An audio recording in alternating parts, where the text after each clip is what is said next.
نے عرض کیا اپنی زندگی میں ایسے لوگوں کو غلامی سے آزاد کر کے حریر کا ان کو آزاد کیا، ان میں ایک شخص حضرت بلال حبشی رضی اللہ تعالیٰ عنہ۔ آپ جا رہے ہیں گھر سے کسی کام پر، کیا سنتے ہیں کہ ایک ظالم شخص امیہ جو ہے میرے غلام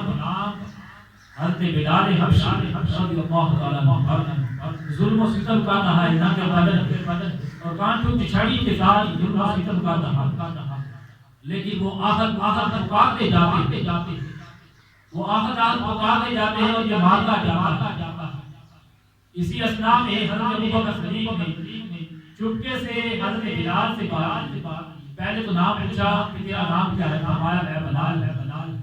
اور کہا کہ تیرا اور میرا خدا ایک ہی ہے، لہذا تم اس کے سامنے ذکر نہ کیا کرو، اس کافر کے سامنے تم آہت نہ کہا کرو۔ تو پھر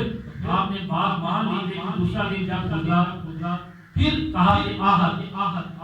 پکارتے وہی منظر جو ہے وہ چھڑیاں مار رہا ہے آگے بدن پر امیہ بن خلف اور آہت پکار رہی۔ تو